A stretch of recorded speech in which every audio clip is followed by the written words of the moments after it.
தோழர் வணக்கம். வணக்கம். இன்னைக்கு ஒரு வரலாற்று சிறப்புமிக்க ஒரு தீர்ப்பை வந்து உச்சநீதிமன்றம் கொடுத்திருக்கு. அதில் பிரித்திவாலா அப்படின்ற நீதிபதி சொன்ன தீர்ப்புல இருந்து ஆரம்பிக்கணும்னு நினைக்கிறேன். ஒரு அரசியலமைப்பு எவ்வளவு சிறந்ததாக இருந்தாலும் அதனை செயல்படுத்துபவர்கள் நல்லவர்களாக இல்லாவிட்டால் அது மோசமானதாகவே இருக்கும் அப்படின்னு நீதிபதி ஒருவர் கருத்து தெரிவிச்சிருக்காரு. எப்படி பார்க்குறீங்க இந்த தீர்ப்பை? அரசமைப்பு சட்டம் நல்லா தான் இருந்தது. ஆர்.என். ரவி மோசமானவர். ம். அதனால் அரசமைப்பு சட்டம் சொன்னதை அவர் கேட்கல. அவருடைய நோக்கம் நேர்மையானதாக இல்லை. அவங்க சொன்னபடி பார்த்தா என்னென்னா மாலாஃபைடு இன்டென்ஷன், போனஃபைடு இன்டென்ஷனாக இல்லை. ம். அப்புறம் அவர் சட்டப்படி நடந்துக்கலை. ம். ஆனால் சட்டத்துக்கு விரோதமாக நடந்திருக்கார். ம். எனவே இது எல்லாத்தையும் அவங்க சொல்லிட்டு அம்பேத்கருடைய அந்த வார்த்தையை கோட் பண்ணுறதனுடைய அர்த்தம் அல்டிமேட்டாக என்னன்னு தான், மக்கள் தான் அரசமைப்பு சட்டத்தை பாதுகாக்கக்கூடியவர்கள். ம். அதிகாரம் அதிகாரத்தில் மக்கள்கிட்ட இருக்கிறவங்க தான் ஒரு இருக்கு. காலத்துலேயும் கவர்னர்கிட்ட இல்லை. கிடையாது. இப்போ நீங்கள் இந்தியாவுக்கு சுதந்திரத்தை உச்சநீதிமன்றம் வாங்கி கொடுத்ததா என்ன? அதிகாரிகள் வாங்கி கொடுத்தாங்களா என்ன? யார் வாங்கினா? சாதாரண மக்கள்.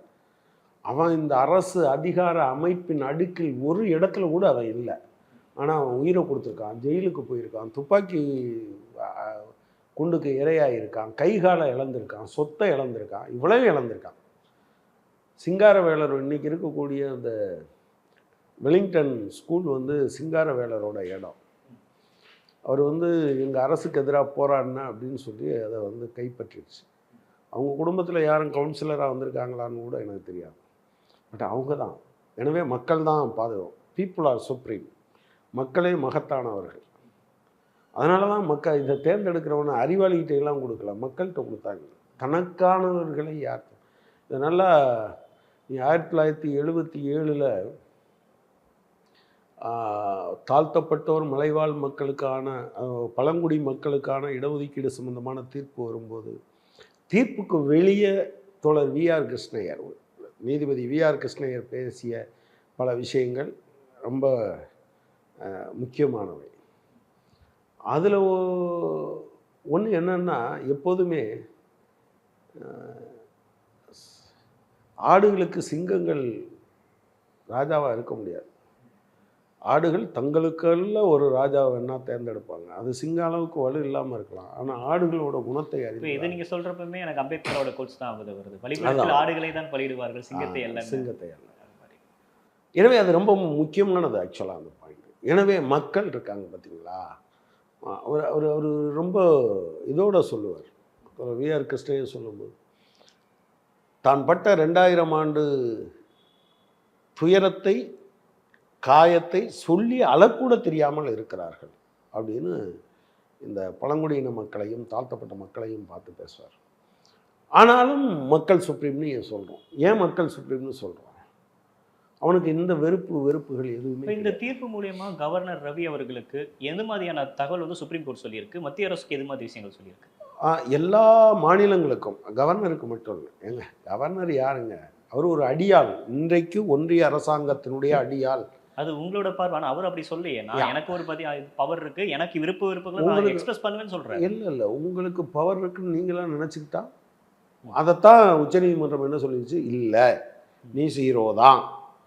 நான் உன்னை கிடப்புல போடுறேன் அப்படின்னா அதை நான் நிராகரிச்சதுக்கான பொருள்ன்ற அதான் கிடப்பில் போட முடியாதுன்னு சொல்லிடுச்சு. as soon as possibleனா எவ்வளவு காலம் வேணாலும் எடுத்துக்கலான்னு சொன்னதா? இல்லை, as soon as possibleனா நீ முடிவெடுக்கிறதுக்கு 30 நாள். ஒருவேளை குடியரசுத் தலைவருக்கு அனுப்பலாமா வேண்டாமான்னு சொல்கிறதுக்கு 90 நாள். போச்சா? 1 வருஷமாவது நீங்கள் வச்சுருந்துருக்கலாமா? இப்போ அது கூட சாத்தியமில்லைன்னு சொல்லிடுச்சா? எனவே உங்களுடைய அறியாமையின் காரணமாக நீங்கள் என்ன நினச்சிட்டு இருக்கீங்க? இதுவரை நீங்கள் எங்கள் அதிகாரத்தை ஆக்கிரமித்து வைத்திருக்கிறீர்கள். அதாவது பல்கலைக்கழகங்களின் மீதான மாநில மக்களினுடைய அதிகாரத்தை நீங்கள் அபகரித்து வைத்திருக்கிறீர்கள். பல்வேறு அதிகாரங்களை நீங்கள் அபகரித்து வைத்து கொண்டீர்கள். அதையெல்லாம் அப்படி அபகரிக்க வைக்க முடியாது. 1, குறிப்பிட்ட காலத்திற்குள் முடிவெடுக்க வேண்டும். 2வது முறை சட்டமன்றம் ஒரு தீர்மானத்தை, ஒரு மசோதாவை நிறைவேற்றி அனுப்பிவிட்டால் ஏற்றுக்கொள்வதை தவிர உனக்கு வேறு எந்த வேலையும் கிடையாது. 3வது குடியரசுத் தலைவருக்கு ஒப்புதலுக்கு அனுப்ப வேண்டுமென்றால் அவருக்கு நீங்கள் அனுப்பணும்னா அதிகபட்சம் 90 நாள் எடுத்துக்கலாம். இது யாருக்கு பொருந்தும்? குடியரசுத் தலைவருக்கும் பொருந்தும். வேற ஒரு அரசாங்கம் வந்துருச்சு, நான் போட்டு வச்சுக்கிறேன் அப்படின்னு சொல்ல முடியாது. ரெண்டாவது, முதல் முறையாக இறங்கி சாத்தியிருக்கு உச்சநீதிமன்றம். இப்ப அரசமைப்பு பஞ்சாப்ல ஒரு கேஸ் ஆகட்டும், இப்ப இங்க இருக்கக்கூடிய மாநில அரசுகள் ஆளுநரால சந்திக்கக்கூடிய பிரச்சனைகளை நம்ம சுப்ரீம் கோர்ட்டுக்கு போறப்ப, ஒவ்வொரு டைம் சுப்ரீம் கோர்ட் ஏதோ ஒரு வகையில ஆளுநர்களை ஏதோ ஒரு ஆமா. வகையில தலையில குட்டு எங்க வைக்கிறாங்க, ஊர்ல கடிந்துக்கிறாங்க. எங்க ஊர்ல என்ன சொல்லுவாங்கன்னா, உதுத்தவன் அப்படின்னு சொல்லுவாங்க. உதுத்தவன்னா என்னன்னா, எவ்வளவு மோசமா பேசினாலும், ஊரே திட்டினாலும் சில பேர் எனக்கென்னான்னு போயிட்டு இருப்பாங்க. இவங்களுடைய கேரக்டர் அது. ஆர்எஸ்எஸ் ஆட்களுடைய கேரக்டர் அது. மாநிலங்களை மதிக்காதே, உச்சநீதிமன்றத்தை மதிக்காதே, அரசமைப்பு சட்டத்தை மதிக்காதே, மக்களை மதிக்காதே, இதெல்லாம் அவங்களுடைய ட்ரைனிங். அதாவது ஒவ்வொரு தடவையும் உத வாங்கி தான் சரி. இப்போ நான் இவ்வளோ தான் செய்வேன்னு சொன்னார். இப்போ அதில் நிற்க முடியுமா அவர்? அவங்களுக்கு என்ன திமிரு அப்படின்னு சொன்னால், நான் அந்த வார்த்தையை ரொம்ப இதாக தான், இவங்க எப்போ போய் உச்சநீதிமன்றத்தில் தீர்ப்பு கேட்டு அவங்க வர்றதுன்னு நினச்சாங்க. இவர் காலத்திலே அது வந்துருச்சு அப்படிங்கிறது தான் அவ்வளோ விஷயம். இதுல முக்கியமா வந்து நீங்க பேசுறப்பவே சொல்லியிருந்தீங்க. இதுக்கு முன்னாடி விவாதத்துல பேசுறப்ப கூட, ஆளுநர் வந்து ஹோல்ட் பண்ணியிருக்காரு அப்படின்னா, அது என்ன அவர் வந்து குறிப்பிட்ட டைம் ஃப்ரேம் ஏதாச்சும் இருக்கா? அப்படி எதுவுமே இல்லையே அப்படின்னாங்க. ஆனா இன்னைக்கு அத முக்கியமா அந்த விஷயங்கள திருத்தியிருக்காங்க. நீங்க வந்து குறிப்பிட்ட டைம்க்குள்ள நீங்க அனுப்பணும் அப்படின்றத ஒரு காலக்கெடு வந்து குடுத்துருக்காங்க. இதை எப்படி நம்ம புரிஞ்சுக்கணும்? ஆமாம், நீங்கள் உங்களுக்கு என்ன வேலை? காலையில் எந்திரிச்சோன்னே என்ன வேலையெல்லாம் பார்க்குறீங்க? இதை தவிர உங்களுக்கு வேறு என்ன ஃபைல் வருது? இப்போது ஒரு ஆஃபீஸில் இருக்கக்கூடிய ஒரு அட்டெண்டன்ட் இருக்கார், அவருக்கு ஒரு ஃபிக்ஸடாக ஒரு வேலை இருக்குது. ஒரு ஆஃபீஸர் இருக்கார், ஃபிக்ஸடாக ஒரு வேலை இருக்குது. அமைச்சர்களுக்கு ஃபிக்ஸடாக ஒரு வேலை இருக்குது. உங்களுக்கு ஃபிக்ஸடாக என்ன வேலை இருக்குது? நீங்கள் சொல்லுங்கள், ஆளுநருக்கான வேலை என்ன? டெய்லி இவங்க உங்களுக்கு மசோதா வரப்போகிறதில்ல. என்றைக்கோ ஒரு மசோதா வருது. அதுலேயும் நீங்கள் எக்ஸ்பர்ட்டாக இருக்கணும்னு அவசியம்லாம் கிடையாது. எல்லாரும் லா படிச்சுட்டு வந்தவங்களா? கிடையாது. அப்போது சட்டத்தில் உங்களுக்கு யார்? நீங்கள் அந்த எக்ஸ்பர்ட் ஒப்பீனியன் வாங்கிக்க முடியும். அது உங்கள் காசை கொடுக்க போகிறீங்களா? இல்லை, எங்கள் வரி பணத்தை கொடுக்க போகிறீங்க. நீங்கள் எங்கே இருக்கிறவன்ட்ட கொடுக்கலாம், எந்த நாட்டில் இருக்கவன்ட்ட வேணாலும் கொடுக்கலாம். வாங்கிட்டு ஏற்றுக்கிட்டே இல்லைன்னு திருப்பி அனுப்புறதை தவிர உங்களுக்கு என்ன ரோல் இருக்குது? ஏன் அதுக்கு as soon as possibleனா அது இன்டெஃபினிட் வர அப்படின்னு இன்டெஃபினிட்டாக இருக்கலான்னு உங்களுக்கு யார் சொன்னது?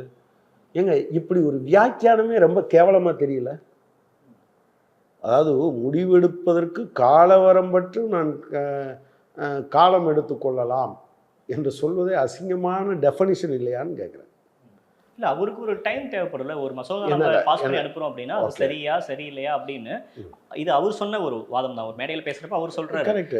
எனக்கும் நான் எல்லாம் அரசாங்கம் கொடுக்கணும், அதை கண் மூடிட்டே வந்து நான் அப்ரூவ் பண்ணணும் அப்படின்னு எனக்கு எதுவும் கட்டாயம் கிடையாது அப்படின்னு அவர் ஒரு கருத்தை சொல்றாரு. ஆனால் இன்னொன்று சொல்லியிருக்கு, 2வது தடவை நீங்கள் ஐபிஎஸ் படிச்சிருக்கலாம், 7-8 டாக்டரேட் கூட வாங்கியிருக்கலாம். இந்த தமிழ்நாடு சட்டமன்றத்தில் இருக்க 234 பேரும் கையெழுத்து கூட போட தெரியாதவர்களாக இருக்கலாம். ஆனால் மக்களால் தேர்ந்தெடுக்கப்பட்டவர்கள். எஸ். அவங்க 2வது தடவை இதை நிறைவேற்றுன்னு சொன்னால் ஆர்.என். ரவி கையெழுத்து போடுறத தவிர வேறு வழி இல்லை அப்படின்னு இப்போ உச்சநீதிமன்றம் சொல்லியிருக்கு. People are supreme. நாங்கள் ஜனநாயகத்தில் இருக்கிறோம். நான் 1000 தப்பு கூட பண்ணுவேன். எனக்கான நாட்டை நான் நிர்மாணிக்கிறேன். இதைத்தான் உங்கள்கிட்ட பிரிட்டிஷ்காரன் சொன்னான், உனக்கு அறிவு இல்லை, உனக்கு திறன் இல்லை, நான் தான் ஆள முடியும்னு சொன்னான். நாம் அவன்கிட்ட இருந்து வாங்கியிருக்கோம். இப்போ ஆர்.என். ரவி வந்து என்ன சொல்கிறாருன்னா, 234 பேருக்கும் அறிவு கிடையாது, நான் ரொம்ப புத்திசாலி, எனக்கு நிறையா தெரியும்னாரு. அது இல்லைப்பா, நீ புத்திசாலின்னா அப்படி கொஞ்சம் ஓரமாக வச்சுக்கோ, கவர்னர் வேலையில் அதெல்லாம் காட்டக்கூடாது அப்படின்னு உச்சநீதிமன்றம் ஸ்ட்ராங்காக சொல்லுது. இப்போ குடியரசுத் தலைவர் கிடப்பதாக இருந்தாலும் அதுக்கு ஒரு டைம் ஃப்ரேம் வந்து கொடுத்துருக்காங்க, இவ்வளோ டைம்குள்ளே கொடுத்துக்கணும் அப்படின்னு சொல்லிட்டு. இது ஒரு ஒரு கவர்னருக்கு அது ஒரு ப்ரெஷராக ஆகாதா? எல்லாமே டக்கு டக்குன்னு முடிவு பண்ணணும் அப்படின்னு. ப்ரெஷர் தான். ஏன்னா நான் எத்தனாம் தேதிக்குள்ளே வரி கட்டணும்? எனக்கு டைம் லிமிட் இருக்குது. இந்த டேட் தாண்டிட்டோம்னா அதுக்கு எக்ஸ்ட்ரா ஃபைன் வரும்ல? வரும்ல. உங்களுக்கு ஃபைன் போடாததுனால நீங்கள் அதை வச்சுப்பீங்களா? ஏன்னா மக்களுக்கான ஸ்கீம்ஸ் இல்லை, அதெல்லாம் மக்களுக்கான பில்ஸ். என்னை விட உயர்ந்தாலும் அப்போ நீ ஏன் நினைக்கிற? நான் படிக்காதவனா கூட இருக்கலாம், ஆனால் நான் 2 லட்சம் ஓட்டு வாங்கினேன், 80,000 ஓட்டு வாங்கினேன், மெஜாரிட்டி ஓட்டில் ஜெயிச்சிருக்கேன், 234 தொகுதியில் நான் ஜெயிச்சிருக்கேன். அந்த தொகுதியில் இருந்து வர்ற மக்களுடைய கருத்துக்களை அவங்க என் மூலமாக தான் அவங்களுடைய கருத்தை சொல்கிறாங்களே தவிர ஆர்.என். ரவி மூலமாக சொல்லணும்னு சொல்லியிருக்காங்களா? என் மூலமாக தானே சொல்லியிருக்காங்க. ஸோ நான் சொல்கிறேன், நீ கேட்டுப்போ, அவ்வளோதான். அதுக்கு மேலே யூ ஹாவ் நோ பவர்ஸ். நீங்கள் அப்படியே அவருக்கு அனுப்புறதுக்கு 90 நாளைக்கு மேலே என்ன தேவை? எனக்கு ஒவ்வொன்றுக்கும் டைம் வைக்கிறீங்க. 10ஆம் கிளாஸ் பாஸ்னா எப்போ 10ஆம் கிளாஸில் ஒருத்தர் ஃபெயில் ஆனாருன்னு சொன்னால் என்ன சொல்லுவீங்க? அப்படியே எக்ஸாம் எழுது.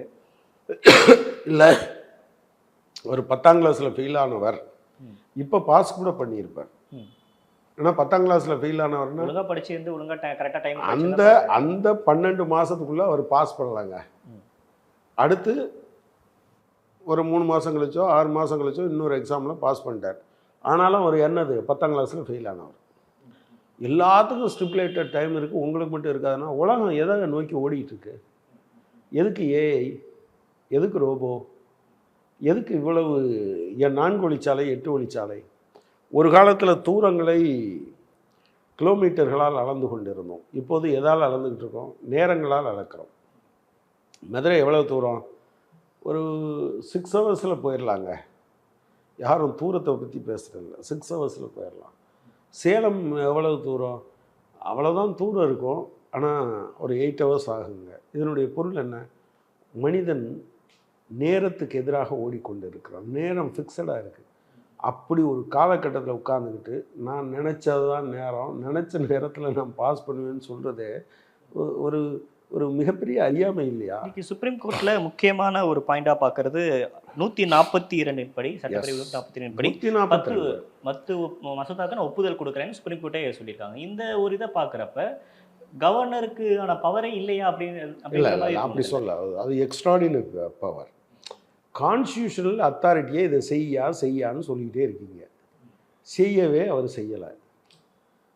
இப்போ அசம்பிளி சொல்லுது, நீங்கள் கேட்க மாட்டேன்றீங்க.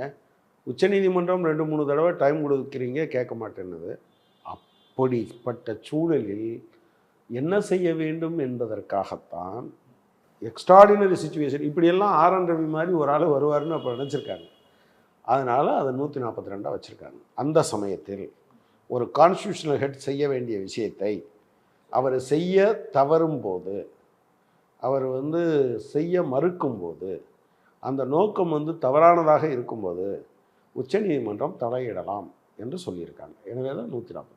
இப்போ ஓவராலாக இந்த தீர்ப்பை இன்னைக்கு நீங்கள் பார்க்குறப்ப, இப்போ நம்ம டிஎம்கே பவருக்கு வந்ததுலேருந்து நம்ம கவர்னருக்கும் தமிழக அரசுக்குமான அந்த டிஸ்பியூட்டை பேசிகிட்டே இருக்கும். இல்லை, நான் அந்த இடத்துல நிப்பாட்டிடுறேன். அது தமிழ்நாடு அரசுக்கும் கவர்னருக்கும், தமிழக மக்களுக்கும் கவர்னருக்கும். எஸ், தமிழக மக்களுக்கும் கவர்னருக்கும் சொல்கிறத விட கவர்னர் மூலமாக ஒன்றிய அரசு தமிழக மக்கள் மீது தாக்குதல் தொடுப்பதும், அதை எதிர்த்து மாநிலம் தடுப்பதும், அதற்கு திமுக அரசாங்கம் அதன் தலைவர் என்கிற முறையில் திரு மு.க. ஸ்டாலின் அவர்கள் இதற்கு தலைமை தாங்கி நடத்துவதும் என்பதும் நடந்து கொண்டு இருக்கிறது. எனவே இது